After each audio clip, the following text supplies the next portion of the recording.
नमस्कार, बहुत स्वागत है आप सभी का। मैं हूं आपके साथ नैना यादव, लेकर हाजिर हूं खास प्रोग्राम आक्रमण, जहां पर जंग की हर चिंगारी को हम आग बनने से पहले पकड़ते हैं। दुनिया इस वक्त किस रूप में जंग की भट्टी में तप रही है। हर दिशा से बारूद की गंध आ रही है, हर मोर्चा धधक रहा है और इन्हीं आग की लपटों में कई देश झुलस रहे हैं। वो तीन तस्वीरें, तीन धमाके और एक दुनिया किस रूप में दहशत में ठहरी हुई है, वो आपको हम बताते हैं। ये जो तीन तस्वीरें हैं, यही अपने आप में बहुत कुछ कहती है। पहली तस्वीर, पुतिन सीधे चेतावनी देते नजर आते हैं, शब्दों में नहीं बल्कि रुख में खतरा है। पुतिन साफ कह रहे हैं कि भाई अब कोई भी हल्की फुल्की हरकत बर्दाश्त नहीं होगी। ये चेतावनी सिर्फ अलार्म नहीं है, समझिए संभावित विनाश का सीधे सीधे संकेत है। दूसरी तस्वीर प्योंगयांग की, जहां पर किम जोंग उन ने हथियारों की ऐसी प्रदर्शनी करवाई कि हवा में दहशत दौड़ गई। मिसाइलें, ड्रोन, आधुनिक तकनीक, किम ने के बयान नहीं दिया, उसकी ताकत दिखा दी। और ये दिखावा नहीं था, संदेश था कि उत्तर कोरिया अब मैदान में अपनी मौजूदगी दर्ज करा रहा है। तीसरी तस्वीर जो नजर आई, वो तीसरी तस्वीर थी आयतुल्लाह खामनेई से जुड़ी हुई। आयतुल्लाह खामनेई की उपस्थिति और हवाई ताकत का प्रदर्शन साफ कहता है कि तेहरान पीछे नहीं है। हवाई क्षमताओं के जाहिर होने से पूरा का पूरा क्षेत्र अस्थिरता के मोड़ पर खड़ा है और कूटनीति की जगह यथार्थ में खतरे बड़े नजर आते हैं। और ये तीनों तस्वीरें मिलकर एक ही सवाल पूछती है, क्या दुनिया एक बार फिर उस मोड़ पर है जहां पर गलती की गुंजाइश कहीं पर भी नजर नहीं आती। चलिए अब आगे बढ़ते हैं, बात करते हैं इस समय की बड़ी खबर की। वॉर ब्रेकिंग जान लीजिए, बड़ी खबर इजराइल हमास की। और इजराइल हमास के बीच में समझौता हुआ है, समझौते को अंतिम रूप दे दिया गया है। मिस्र के शर्म अल शेख में बातचीत हुई तो ट्रंप ने शांति समझौते की घोषणा कर दी और समझौते के पहले चरण पर हस्ताक्षर हो गए हैं। और ये खुद जानकारी डोनाल्ड ट्रंप ने दी है। समझिए, ट्रंप ने कहा सीज फायर दुनिया के लिए महान दिन है, सोमवार तक सभी बंधक रिहा हो जाएंगे। यानी कि अब बंधकों की रिहाई के लिए भी काउंटडाउन शुरू हो चुका है। और मिस्र में ये बैठक काफी सकारात्मक रही है, ये माना जा रहा है। और इस बैठक में इजराइल और गाजा के बीच में जिस तरह से तनाव था, अब उसको लेकर माना जा रहा है वो तनाव खत्म होगा। लेकिन एक तरह से ये सीज फायर जो है वो कुछ शर्तों के साथ में है, लेकिन बहुत महत्वपूर्ण हो जाता है। सीज फायर दुनिया के लिए एक अलग नजीर पेश करेगा, ये बात डोनाल्ड ट्रंप ने कही। उन्होंने कहा सोमवार तक सभी बंधक रिहा हो जाएंगे।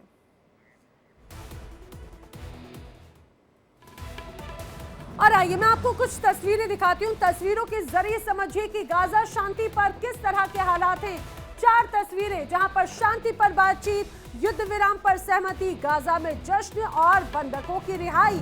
अपने आप में ये बहुत महत्वपूर्ण है। ये 4 तस्वीरें देखिए, शांति पर बातचीत की तस्वीर सामने आई, मुस्कुराते चेहरे यहां पर नजर आए, युद्ध विराम पर सहमति बनी। और जैसे ही ये खबर सामने आई, गाजा जहां पर लोग जिस रूप में ये कहा जाए कि तिल तिल कर जीने को मोहताज हो गए थे, 80% गाजा बर्बाद हो गया था, वहां पर एक बार फिर लोगों के चेहरे पर मुस्कुराहट आई है। वहां पर जश्न मनाया जा रहा है, लोग सड़कों पर उतर आए हैं और जश्न मना रहे हैं। और ये स्पष्ट हो जाता है कि बंधक रिहा होंगे, वो इजरायली बंधक जो हमास ने अपने कब्जे में उन्हें कैद कर रखा, और वो हम गाजा के बंधक जो इजराइल ने अपने पास में कैद करके रखे। अब एक तरह से उनका एक्सचेंज होगा, बंधकों की रिहाई होगी।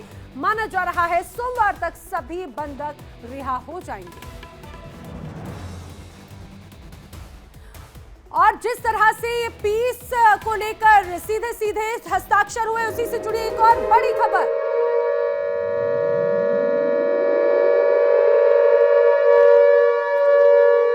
तो पीस प्लान पर समझौता होने के बाद में माना जा रहा है कि जल्द ही डोनाल्ड ट्रंप इजराइल का दौरा कर सकते हैं। जी हां, समझौते के बाद में ट्रंप का मध्य पूर्व का ये दौरा होगा, जो अपने आप में बहुत ज्यादा महत्वपूर्ण है। और दौरा कब होगा?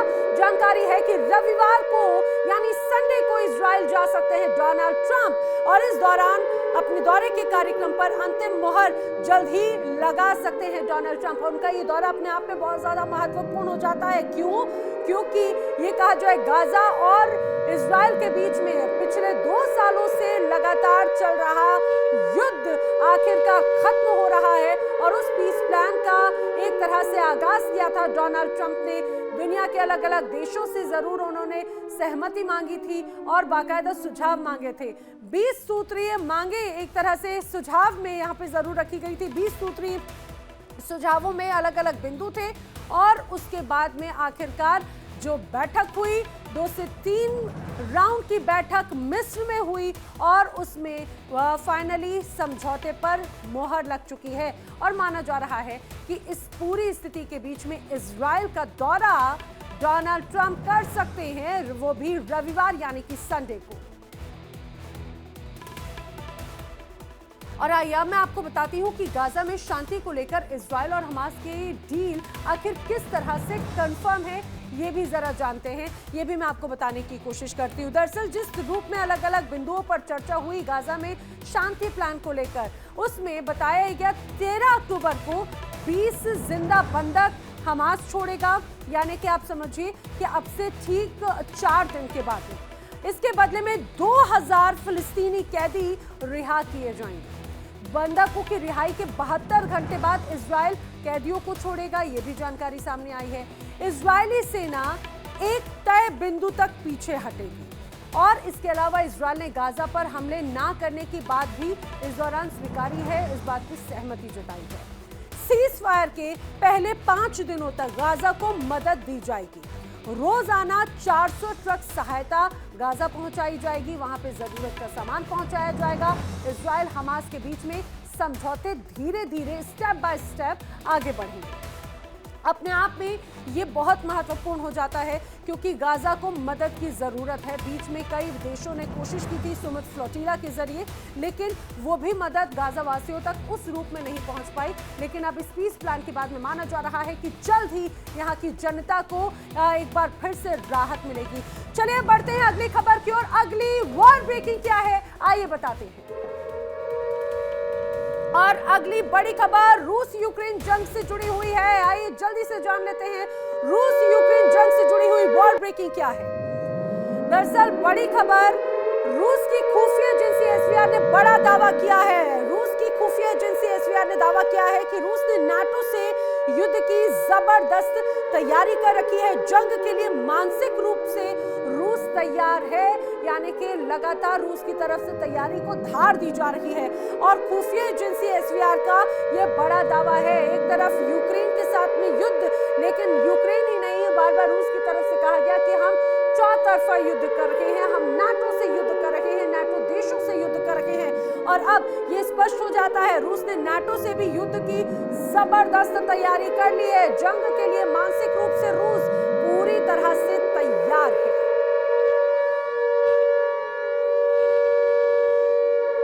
और जंग की तैयारी किस रूप में की जा रही है उसकी तस्वीरें भी समय समय पर ट्रेलर के तौर पर पुतिन लगातार दिखाते रहे हैं रूसी सेना के माध्यम से।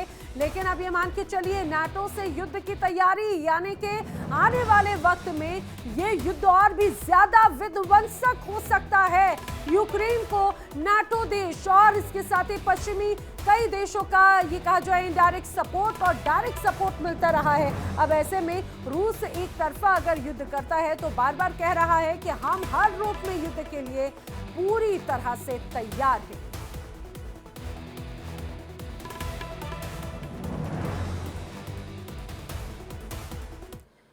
और आक्रमण में आइए बता देती हूं अगली बड़ी खबर। अगली बड़ी खबर क्या है वॉर ब्रेकिंग पे जल्दी से जान लेते हैं। तो वॉर ब्रेकिंग, यूरोपीय कमिश्नर कुबिलियस की एक बड़ी चेतावनी नजर आती है। कमिश्नर कुबिलियस क्या कह रहे हैं, नाटो देश पर कभी भी रूस हमला कर सकता है। रूस नाटो पर हमले का बाकायदा प्लान बनाया गया है और नाटो इंतजार नहीं करे, युद्ध को तैयार रहे। ये बात यूरोपीय कमिश्नर की तरफ से कही गई है। उन्होंने बड़ी बात कही, नाटो देश पर रूस हमले की तैयारी, हमले की रणनीति तैयार कर चुका है, लेकिन इंतजार नहीं बल्कि युद्ध को तैयार रहे। नाटो को इंतजार नहीं करना चाहिए। बड़ी बात यूरोपीय कमीशन की तरफ से कही गई है और सभी नाटो देशों को सीधे सीधे ये चेतावनी दी गई है। एक तरफ रूस कहता है कि नाटो से युद्ध की तैयारी है, दूसरी तरफ यूरोप की तरफ से बार बार ये संकेत दिए गए हैं कि रूस जिस तरह से हिमाकत कर रहा है नाटो के देशों को लेकर, कभी उनकी बॉर्डर पर ड्रोन, कभी बलून भेजे जाते हैं, कई बार अटैक किए जाते हैं और इसीलिए एक तरह से संकेत के तौर पर ही लगातार उसे देखा जाता है। अब लेकिन यूरोपीय कमिश्नर एंड्रियस कुबिलियस ने रूस को लेकर ऐसा क्यों कहा और क्या वार्निंग दी है, आइए मैं आपको बता देती हूँ। दरअसल यूरोपीय कमिश्नर एंड्रियस कुबिलियस ने सीधे सीधे वार्निंग दी है। वार्निंग किसे दी है? वार्निंग दी है नाटो देशों को। उन्होंने कहा है कि नाटो पर अटैक को लेकर रूस लगातार विचार कर रहा है, सोच रहा है, रणनीति बना रहा है, संकेत दे रहा है और इसीलिए इन संकेतों को, इन धमकियों को, रूस के हमले को गंभीरता से लेना होगा। इसको लेकर, युद्ध को लेकर रणनीति तैयार करनी होगी। कमीशन ने कहा नाटो देशों को अब जंग की तैयारी और भी ज्यादा तेज कर देनी चाहिए, धार दे देनी चाहिए। नाटो देशों को अब ज्यादा इंतजार नहीं करना चाहिए, ये बात भी उनकी तरफ से कही गई है। इसीलिए ये अपने आप में बड़ी बात हो जाती है। चलिए अब आगे बढ़ते हैं अगली बड़ी खबर की ओर। अगली बड़ी खबर क्या है, आइए मैं आपको बता देती हूँ। अगली बड़ी खबर वॉरफेयर अटैक से जुड़ी हुई और देखिए बड़ी खबर, यूरोप में रूस का बहुत बड़ा जीपीएस वॉर, ये अपने आप में बहुत गंभीर है।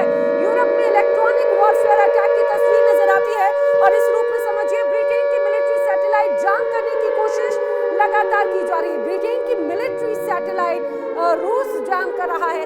इसके पहले भी हमने आपको बताया था कि रूस किस तरह से अब स्पेस में वॉर करने की रणनीति तैयार कर रहा है और अब समझिए ये बहुत गंभीर है। वॉरफेयर अटैक, बड़ी खबर ये कि यूरोप में रूस ने बड़ा जीपीएस वॉर छेड़ दिया है। यूरोप के इलेक्ट्रॉनिक वॉरफेयर अटैक की तस्वीर है। ब्रिटेन की मिलिट्री सैटेलाइट अब रूस जैम कर रहा है।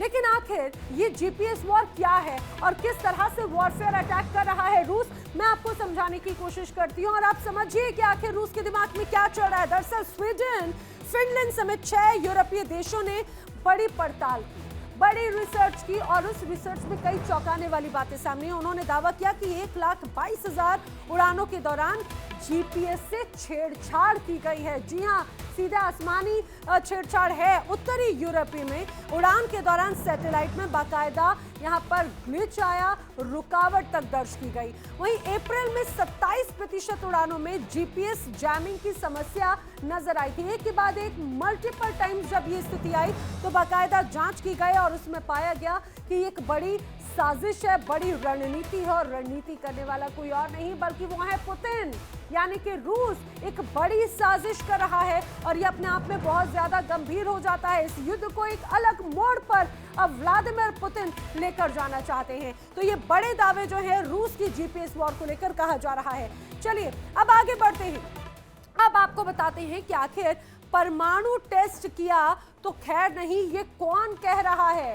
दरअसल पुतिन ने सीधे सीधे ट्रंप को धमकी दे दी है और शब्दों में नहीं बल्कि जंग के लहजे में।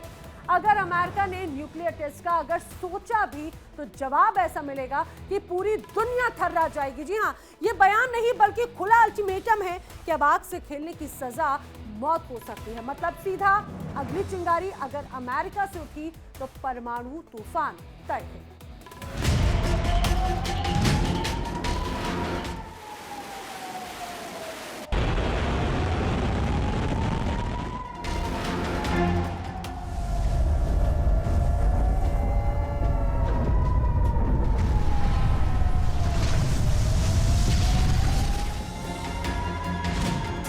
दुनिया फिर तबाह होगी, हर ओर आग बरसेगी, बम फटेंगे, आसमान से मौत टपकेगी।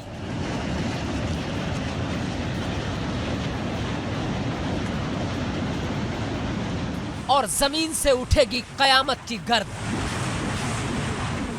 क्योंकि रूस अब चुप नहीं बैठेगा। अब रूस ने अमेरिका को सीधे डोनाल्ड ट्रंप को धमकी दी है।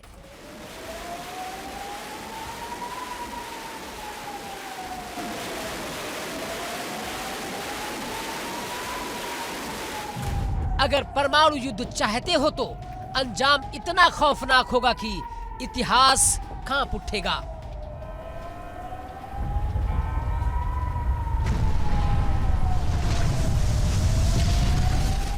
ट्रंप की परमाणु राजनीति अब रूस को रास नहीं आ रही है।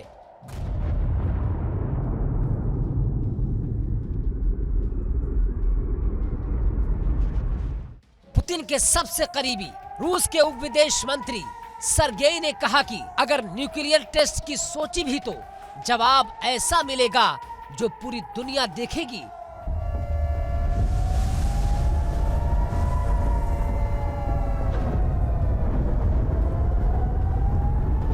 तबाही के साथ ये कोई चेतावनी नहीं, ये खुलेआम जंग का ऐलान है।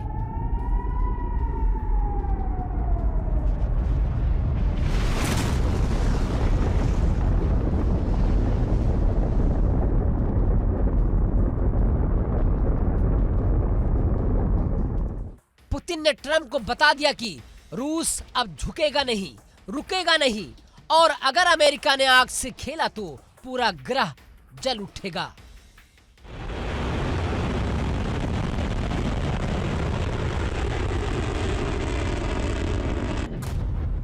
अगर न्यूक्लियर टेस्ट करने का सोचा भी तो तबाही तय है।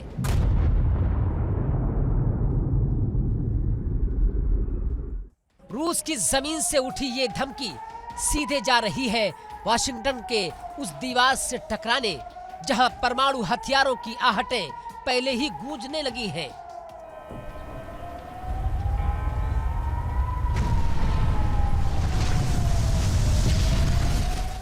ट्रंप दोबारा सत्ता में क्या आए, दुनिया फिर से न्यूक्लियर गेम की तरफ बढ़ चली है।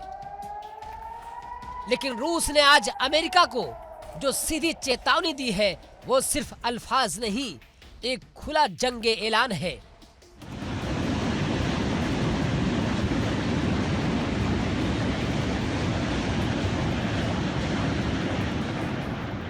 अगर न्यूक्लियर बटन दबा तो रूस भी चुप नहीं बैठेगा। पुतिन के सबसे करीबी की धमकी से पूरी दुनिया पर मंडरा रहा है परमाणु तबाही का साया।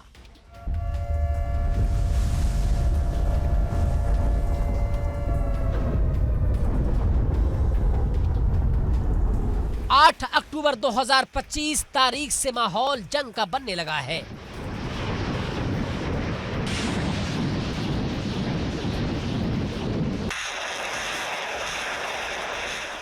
रूस के उप विदेश मंत्री सरगेई की जुबान से निकली आग जिसने अमेरिका की परमाणु राजनीति को हिलाकर रख दिया है।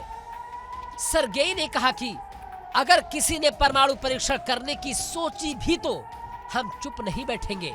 वाशिंगटन की हर हरकत पर हमारी नजर है। जवाबी कार्रवाई के लिए हम पूरी तरह तैयार हैं।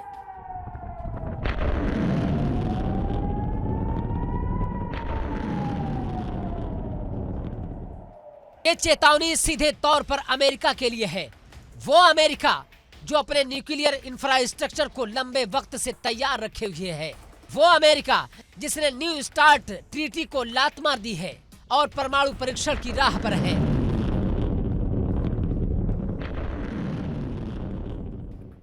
जब पुतिन ने न्यू स्टार्ट संधि पर प्रतिबंधों को मानने की बात की तो अमेरिका ने उसे नजरअंदाज कर दिया। इसके नतीजे में अब रूस कह रहा है कि अमेरिका की मंजूरी की जरूरत नहीं, हम बिना उनके भी काम चला सकते हैं। मतलब साफ है कि रूस अब न्यूक्लियर डिप्लोमेसी की भाषा नहीं, धमाकों की जुबान से बात करेगा।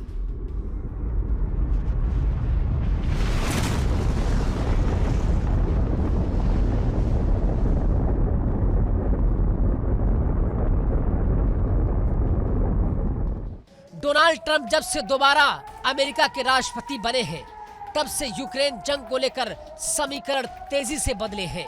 ट्रंप चाहते हैं कि युद्ध खत्म हो, लेकिन कैसे? पुतिन चाहते हैं कि हम अपनी शर्तों पर ही जंग रोकेंगे। पुतिन और ट्रंप की अलास्का में मुलाकात हुई, हाथ तो मिले पर दिल नहीं। बात तो बनी लेकिन फैसला नहीं। और अब दोनों देशों के बीच जंग के बाद परमाणु टकराव की आहट सुनाई दे रही है।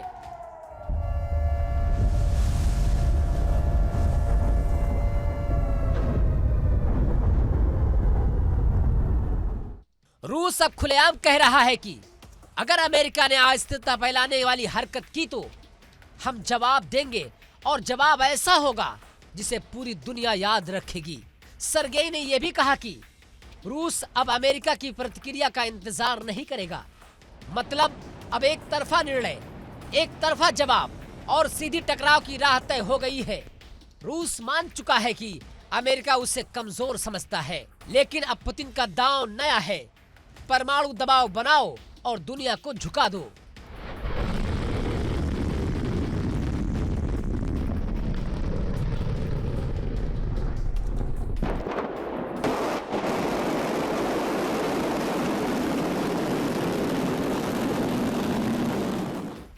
अब सवाल है कि क्या ट्रंप झुकेंगे या जंग की जुबान में जवाब देंगे? क्या अमेरिका अब पीछे हटेगा या पुतिन को उसी की भाषा में पटखनी देगा? दुनिया सांस रोक कर देख रही है।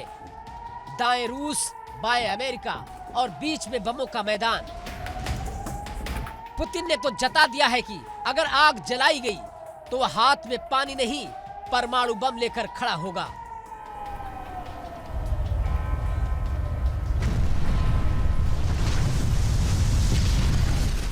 अब आंखें टिकी हैं वाशिंगटन पर। क्या व्हाइट हाउस में बैठे ट्रंप जवाबी धमाका करेंगे या दुनिया एक और हिरोशिमा नागासाकी देखने को मजबूर होगी?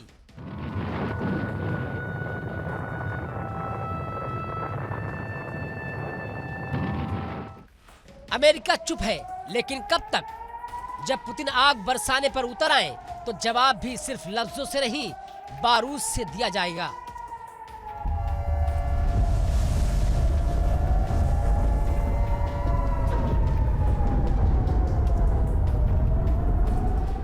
दुनिया एक बार फिर उस मोड़ पर खड़ी है जहां एक गलत कदम सब कुछ खत्म कर सकता है।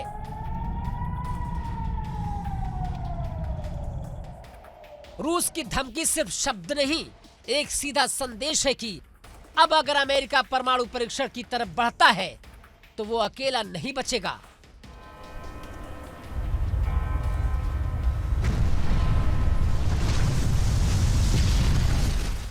क्या ट्रंप इस आग से खेलना जारी रखेंगे या वाशिंगटन को सोचना होगा कि न्यूक्लियर टेस्ट सिर्फ टेस्ट नहीं, तबाही की शुरुआत है?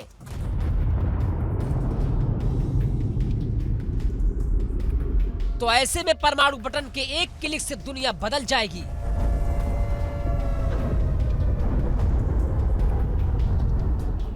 सत्ता की जंग अब सर्वनाश की तरफ बढ़ रही है और अब सवाल बस एक है, क्या ट्रंप सुन रहे हैं वो धमकी जो इतिहास लिख देगी तबाही की इबारत? Bureau report, India daily.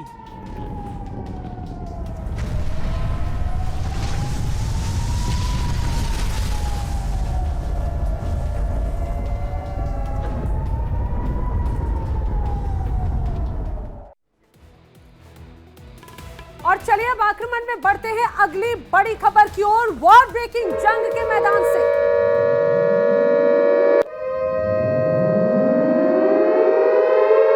तो बड़ी खबर, रूस ने यूक्रेन पर ताबड़तोड़ हमले किए हैं। 26 बड़े हमले, एक या दो नहीं, 26 बड़े हमले। यूक्रेन के ऊर्जा ठिकानों पर यह बड़ा अटैक माना जा रहा है। रूस ने जिन इलाकों को टारगेट किया उसमें था सुमी, खार्किव, डोनेस्क। यहाँ पर अटैक किए गए हैं एक साथ कई जगहों पर। सीधे सीधे दहशत का आलम साफ तौर से नजर आता है। आपको बता दें जंग में किस रूप से अब और भी ज्यादा विध्वंसक रूप रूस अपना एक स्टेप बढ़ाता हुआ नजर आ रहा है। यूक्रेन पर वार और भी ज्यादा कर दिए। एक तरफ परमाणु परीक्षण को लेकर धमकी, दूसरी तरफ नाटो को धमकी, अमेरिका को धमकी और यूक्रेन पर वो अपना गुस्सा एक के बाद एक निकाल रहा है। रूस ने एक नहीं, दो नहीं, बल्कि 26 बड़े हमले किए। यहाँ पर अलग अलग ठिकानों पर, ऊर्जा ठिकानों पर बड़ा अटैक किया, बिल्डिंगों पर टारगेट किया, अस्पतालों पर टारगेट लगातार किए जा रहे हैं। रूस का ये हमला अपने आप में और भी ज्यादा विध्वंसक है। और आइए मैं आपको ग्राफिक्स के जरिए समझाती हूँ कि आखिर कितने हमले हुए हैं, कहां पर हमले हुए हैं और रूस कैसे एक के बाद एक लगातार टारगेट कर रहा है यूक्रेन को। दरअसल 26 अटैक ताबड़तोड़ अटैक किए हैं और अटैक करने वाला है रूस। और अटैक जहां पर किए गए हैं वो है यूक्रेन के अलग अलग ठिकाने। कहां पर हमले हुए हैं सुमी, चेनेरिव, खार्किव, पोल्टावा, नेप्रोपेट्रोव्स्क, डोनेस्क और ओडेसा। ये वो इलाके हैं जो सीधे सीधे निशाने पर रखे हैं रूस के। अब समझिए यूक्रेन की जो ऊर्जा ठिकाने हैं उन पर एक तरह से एक्शन लिया गया है। वजह क्या है? वजह है ऊर्जा ठिकाने नष्ट किए जाएं जिससे बिजली सप्लाई ठप हो जाएगी। क्वीव समेत कई शहरों में सेंट्रलाइज हीटिंग सिस्टम बंद हो जाएंगे। घरों में गर्म पानी की सप्लाई रुक जाएगी। -डिग्री में लोगों का रहना मुश्किल हो जाएगा। इस स्ट्रैटेजी के साथ में सीधे अब ऊर्जा ठिकानों पर कार्रवाई की है रूस की तरफ से। समझिए ये अलग तरह की स्ट्रैटेजी है। पिछले कुछ वक्त से इसी स्ट्रैटेजी को इस वक्त में रूस की तरफ से जरूर कदम उठाए जाते हैं और इसी स्ट्रैटेजी का पालन किया जाता है। और चलिए अब बढ़ते हैं अगली खबर की ओर। अगली ब्रेकिंग क्या है? अगली बड़ी ब्रेकिंग भी रूस और यूक्रेन से जुड़ी हुई वॉर ब्रेकिंग। समझिए रूस पर यूक्रेन के ड्रोन हमले जारी हैं।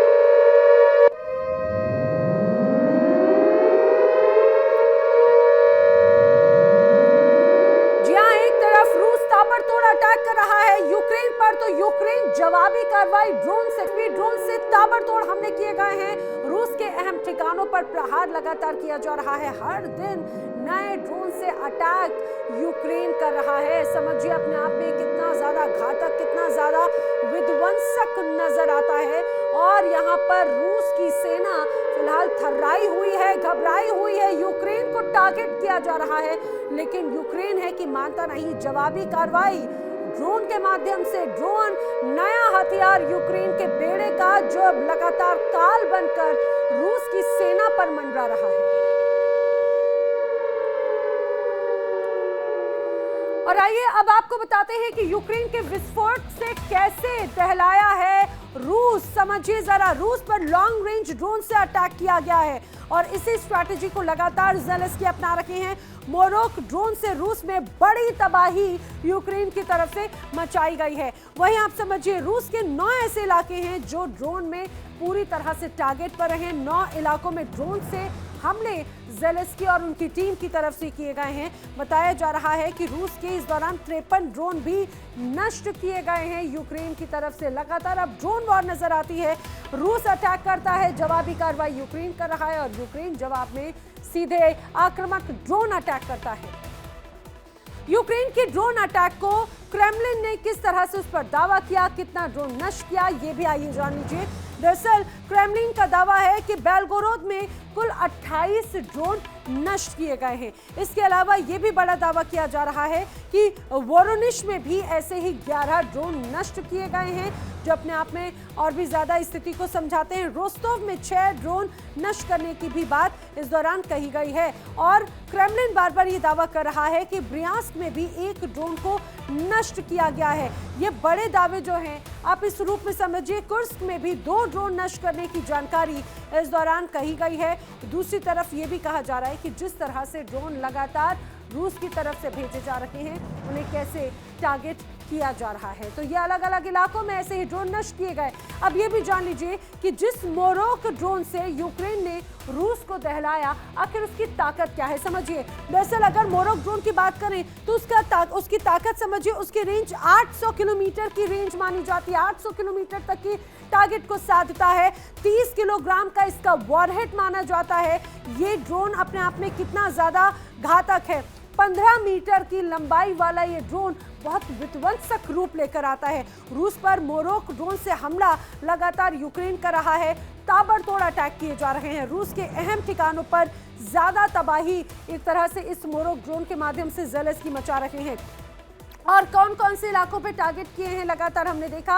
रिफाइनरीज, ऊर्जा सेक्टर, हर जगह पर ज़ेलेंस्की मोरोक ड्रोन को भेजकर रूस की चिंता बढ़ाते हैं। चलिए अब आगे बढ़ते हुए मैं आपको बताती हूँ रूस में किस तरह से रेडिएशन लीक का खतरा मंडरा रहा है। बड़ी खबर, अगली बड़ी खबर, वॉर का एक अलग रूप नजर आता है वॉर ब्रेकिंग के साथ में। देखिए अब रूस में एक नया खतरा है। वॉर जापोनिश एटमी प्लांट पर जब ड्रोन से अटैक हुआ तो समझिए इस हमले से कूलिंग टावर को भारी नुकसान हुआ है। अब रूस में रेडिएशन लीक हो सकता है। इस हमले में कूलिंग टावर को भारी नुकसान हुआ। 2 हफ्ते में चौथे प्लांट पर यूक्रेन ने अटैक किया।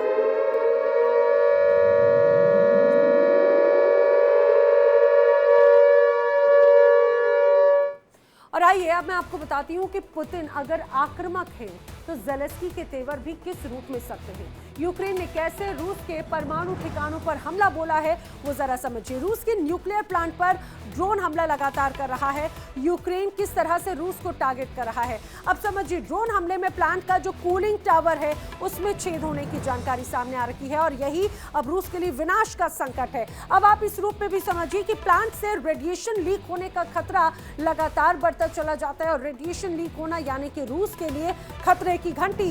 रेडिएशन अगर लीक हुआ तो 1 लाख से ज्यादा लोगों पर संकट यही बरपाता हुआ नजर आएगा। सवाल ये कि क्या यूक्रेन ने ज़पोरिज़िया और चेर्नोबिल का बदला ले लिया है, क्योंकि इसी तरह से रूस ने यूक्रेन को टारगेट किया था। क्यों वॉर्निश में हमला यूक्रेनी एटमी प्लांट पर एक तरह से अटैक का जवाब माना जा रहा है, ये भी बड़ा सवाल इस दौरान नजर आता है। रूसी न्यूक्लियर जांच एजेंसी रॉसएटम के विशेषज्ञ इस दौरान प्लांट में मौजूद थे जिस दौरान ये अटैक हुआ। वहीं ये भी कहा जा रहा है, रॉसएटम का दावा है कि परमाणु पावर प्लांट में अभी भी लगातार काम चल रहा है और ये अपने आप में बहुत महत्वपूर्ण हो जाता है। इसलिए बार बार कहा जा रहा है कि जिस तरह से ज़ेलेंस्की ने इन रेडिएशन प्लांट्स पर अगर टारगेट किया तो क्या ये चिंता बढ़ाने वाली बात है सीधे सीधे व्लादिमीर पुतिन की। चलिए अब आगे बढ़ते हैं और अब बात करते हैं सन की तानाशाह किम जोंग उन की। तानाशाह फिर से सनक रहा है। दरअसल प्योंगयांग ने एक बार फिर दुनिया को हिला दिया है। किम जोंग उन ने हथियारों की भव्य प्रदर्शनी की और अमेरिका की चिंता दोगुनी कर दी। मिसाइलें, हाइपरसोनिक वॉरहेड और घातक ड्रोन मंच पर थे। ये प्रदर्शन था, लेकिन ये सिर्फ प्रदर्शन नहीं, ये शक्ति का प्रदर्शन भी नहीं, सीधा संदेश है। ये संदेश कि हम तैयार हैं। अमेरिका के लिए ये संकेत, ये चेतावनी है और क्षेत्रीय संतुलन पर अब पहले से कहीं ज्यादा नाजुक नजर आता है। क्या वॉशिंगटन के पास में इसका कोई ठोस जवाब है या फिर खेल अब कूटनीति से आगे बढ़कर खतरनाक मोड़ लेगा?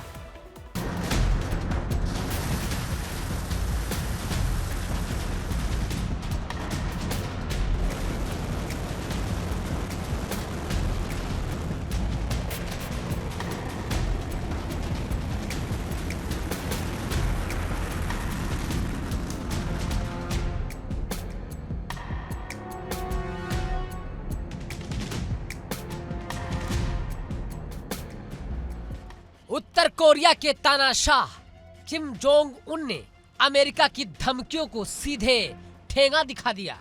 जवाब न बयान में दिया न भाषण में, जवाब दिया मिसाइलों से, ड्रोन्स और परमाणु हथियारों की प्रदर्शनी से।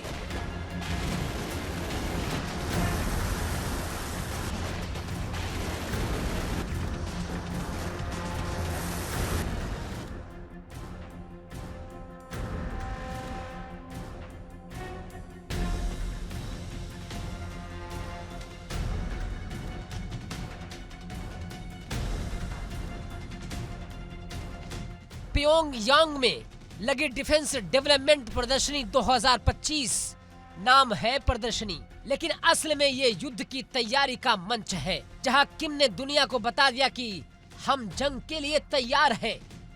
हथियारों के जखीरे के बीच किम ने कसम खाई कि तकनीक और सैन्य ताकत से अमेरिका को मुंहतोड़ जवाब देंगे।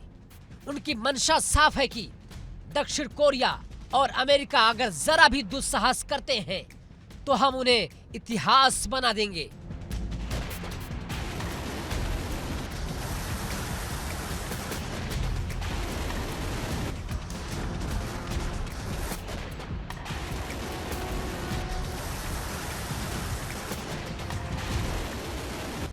प्रदर्शनी में दिखी वो ताकत जिसे देखकर अमेरिका भी थर्रा गया।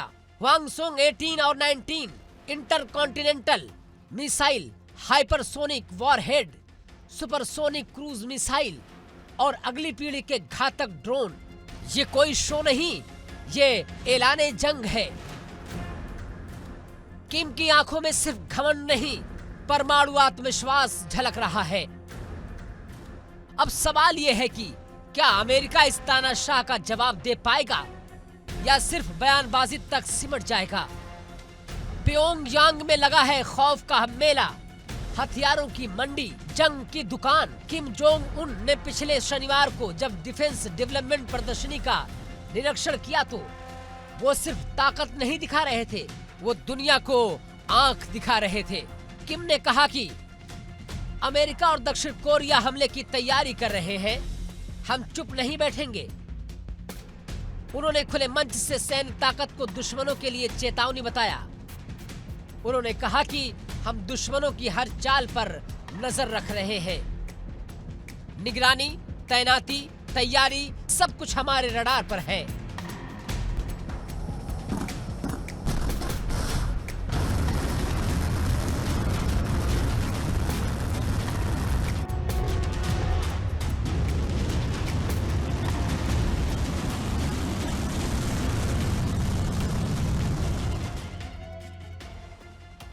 ये कोई आम प्रदर्शनी नहीं, ये उत्तर कोरिया की सैन्य क्रांति है। ये एक देश की नहीं, एक सन की तानाशाह की परमाणु मंशा है। किम जोंग उन अब सिर्फ बोल नहीं रहे हैं, जंग की जमीन तैयार कर रहे हैं। उत्तर कोरिया का ये सैन्य शो अकेली ताकत का प्रदर्शन नहीं, बल्कि डिप्लोमेटिक मिडिल फिंगर है उन देशों को जो उसे कमजोर समझ बैठे हैं।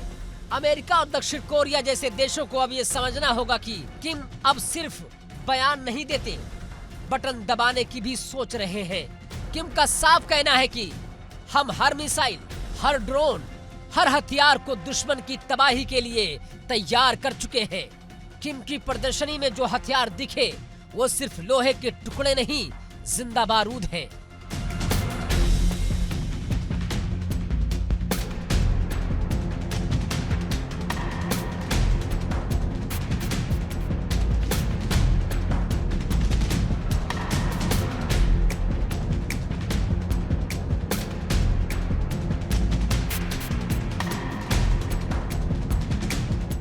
वांगसोंग 18 ICBM यानी वो इंटरकॉन्टिनेंटल मिसाइल जो अमेरिका की छाती चीर सकती है। वांगसोंग 19 यानी नई पीढ़ी की तबाही जिसमें परमाणु और हेड लगाने की पूरी क्षमता है। हाइपरसोनिक वांगसोंग यानी वो रफ्तार जो रडार को भी धोखा दे दे। सुपरसोनिक क्रूज मिसाइलें मतलब जो दुश्मन के डिफेंस सिस्टम को चीर कर सीधे टारगेट पर वार करे। ये नई पीढ़ी के ड्रोन्स यानी कि जो आसमान से बरसाएंगे मौत की बारिश। ये सिर्फ रक्षा नहीं, ये आक्रमण की पूरी तैयारी है। किम ने जिस अंदाज में हथियारों के साथ तस्वीरें खिंचवाई है वो फोटो सेशन नहीं, धमकी का पोस्टर है।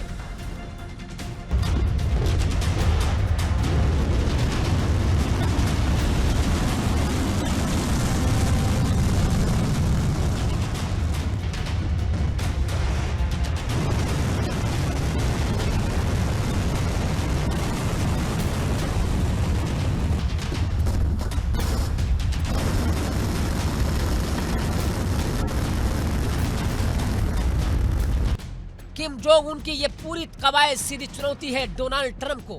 अमेरिका ने अगर उत्तर कोरिया को उकसाया तो जवाब होगा मिसाइलों की बारिश से। तब ना न्यूयॉर्क बचेगा ना वाशिंगटन।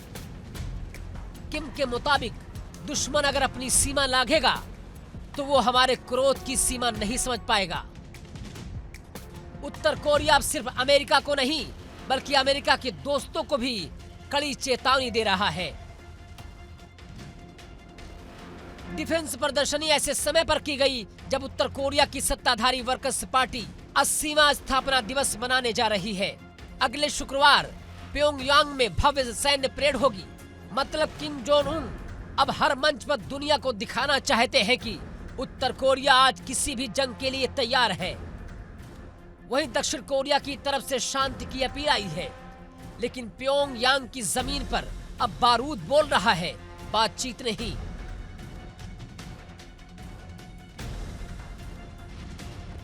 अगस्त के अंत में किम की देखरेख में 2 एयर डिफेंस मिसाइलों का सफल परीक्षण किया गया था। कुछ दिन पहले किम चोए ह्योन युद्धपोत पर जाकर नौसैनिकों को सख्त संदेश दिया कि दुश्मनों को दंडित करने के लिए हमेशा तैयार रहो।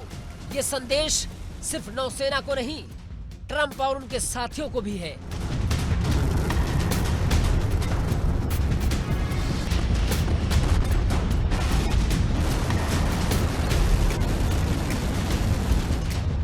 अब सवाल ये नहीं कि किम जोंग उन क्या कर सकते हैं, अब सवाल ये है कि क्या अमेरिका तैयार है उस कयामत से लड़ने के लिए जो प्योंगयांग से उठ रही है। उत्तर कोरिया का ये नया तेवर, ये नई ताकत और ये खुलेआम दी गई धमकी सिर्फ शो नहीं, एक अल्टीमेटम है। अगर जंग हुई तो एशिया नहीं, पूरी दुनिया धधक उठेगी। अब देखना होगा कि वाशिंगटन झुकेगा या टकराएगा, क्योंकि किम ने अब सीधी लाइन खींच दी है कि जो हमारे खिलाफ खड़ा होगा वो जिंदा नहीं बचेगा। Bureau report, India daily. और आइए अब बात कर लेते हैं ईरान की। ईरान अब आसमान से वार की तैयारी में है। खामनेई ने रूस से सुखोई 35 फाइटर जेट खरीदकर इजराइल और अमेरिका की नींद उड़ा दी। ये सिर्फ जेट नहीं बल्कि ईरान की नई हवाई ताकत का ऐलान है और इस सौदे ने मिडिल ईस्ट में बैलेंस पूरी तरह से बिगाड़ कर रखा है। तेहरान ने दुनिया को साफ बता दिया है कि अब वो जमीन से नहीं हवा से जवाब देगा। सुखोई 35 की दहाड़ वाशिंगटन और तेल अवीव दोनों को सुनाई दे रही है और ये शोर सिर्फ इंजन का नहीं है बल्कि आने वाले तूफान का संकेत है।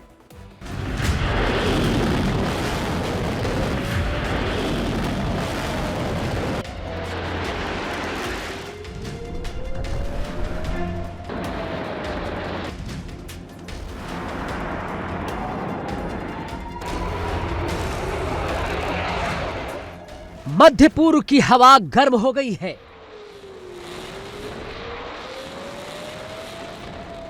अमेरिका इजराइल की धमकियों के बीच ईरान ने बड़ा खेल खेला है।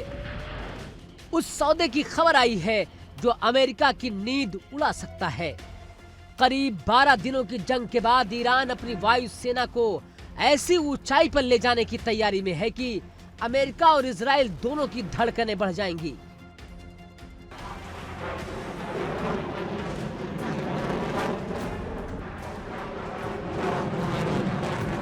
रूस से 48 आधुनिक Su-35 फाइटर जेट खरीदने का प्लान तैयार हो चुका है।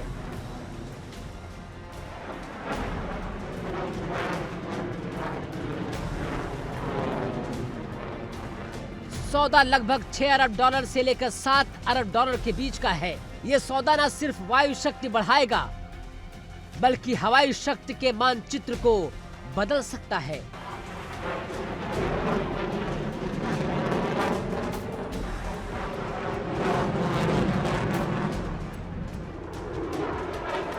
अमेरिका के लिए बुरा वक्त आने वाला है। रूस और ईरान ने मिलकर एक ऐसी रक्षा डील खोल दी है जो अमेरिका की हवा पूरी तरह बदल देगी। मीडिया रिपोर्ट्स के मुताबिक ईरान रूस से 48 Su-35 फाइटर जेट्स खरीदने जा रहा है।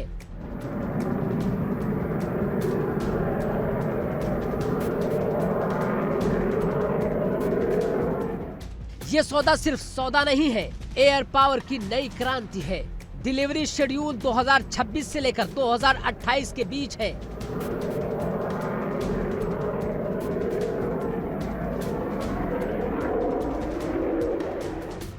मतलब ईरान की नई शक्ति से अमेरिका और इजराइल को 2-3 सालों में सामना करना होगा।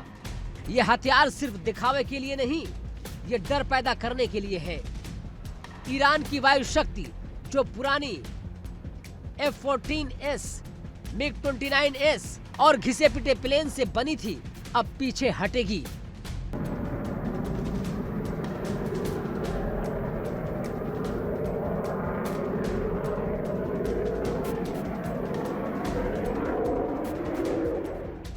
ये सौदा सिर्फ विमानों का नहीं, राजनीतिक संदेश है।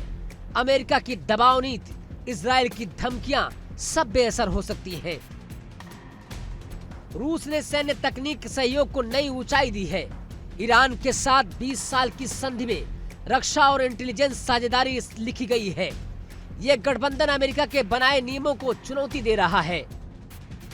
पश्चिम प्रतिबंधों के बीच रूस ईरान का ये समझौता दिखाता है कि जब दो शक्तियां मिलती हैं, तो कोई ताकत उन्हें रोक नहीं सकती। ईरान न सिर्फ रक्षा करेगा, बल्कि इलाके में हवा में दबाव बनाए रहे, हवाई शक्ति स्थापित करने और भविष्य की युद्ध रणनीतियों को निर्धारित करने की स्थिति में आ जाएगा।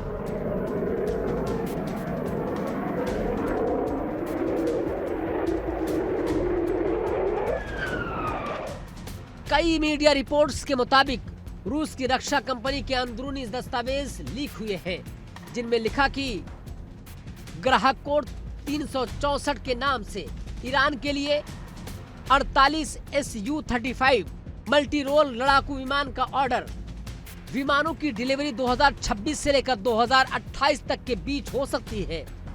शुरुआती पुर्जे और तकनीक उपकरण पहले आएंगे, उसके बाद पूरा बेड़ा। ईरान की वायुसेना पुराने F-15, MiG-29 और पुरानी तकनीकियों पर निर्भर थी। मौजूदा घटनाएं अमेरिका और इजराइल की हवाई हमलों ने उसकी कमजोरियां उजागर कर दी थी।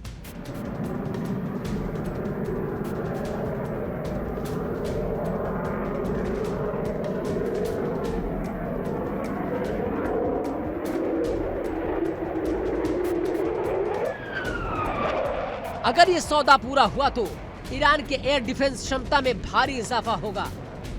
वो सिर्फ रक्षा नहीं करेगा, रणनीतिक स्थलों और परमाणु सुविधाओं की सुरक्षा में बड़ा बदलाव आएगा।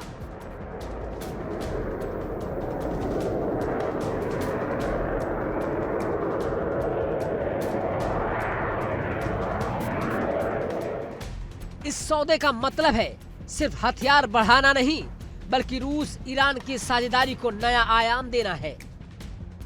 पिछले साल ईरान और रूस ने रणनीतिक दोस्ती संधि पर हस्ताक्षर किए थे, जिसमें रक्षा तकनीक सहयोग को खास जगह मिली थी।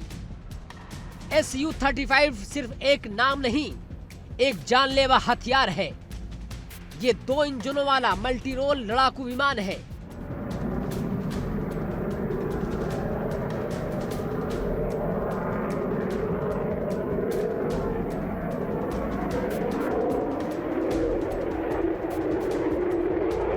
इसका मतलब है कि हवा में अचानक दिशा बदलने की शक्ति है। इसके रडार की मदद से ये कई टारगेट्स को एक साथ ट्रैक कर सकता है। हथियारों की बात करें तो ये 8000 किलोग्राम तक मिसाइलें और बम ढोने की क्षमता रखता है। इलेक्ट्रॉनिक वॉरफेयर सिस्टम से लैस ये विमान दुश्मन की रडार और मिसाइल सिस्टम को बाधित कर सकता है।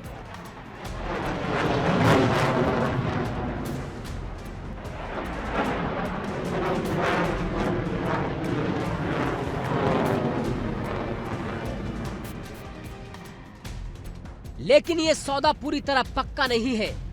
अभी तक ईरान या रूस ने आधिकारिक पुष्टि नहीं की है। लीकेज दस्तावेजों की सच्चाई की जांच चल रही है। समय समय पर ऐसी खबरें छपती रहती हैं, लेकिन हर खबर सत्य नहीं होती।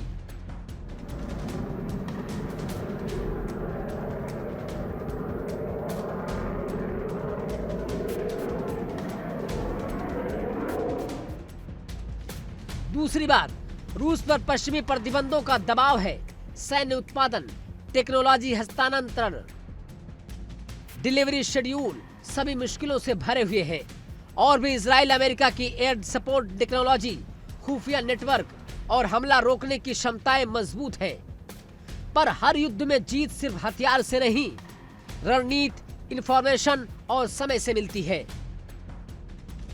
तो अब यह किस्सा युद्ध भूमि का नहीं, खुफिया युद्ध की शुरुआत है। अगर ये सौदा सच हुआ तो ईरान सिर्फ हवाई ताकत नहीं बनेगा, एक वो ताकत बनेगा जो अमेरिका को मैदान में आंखें दिखा सके।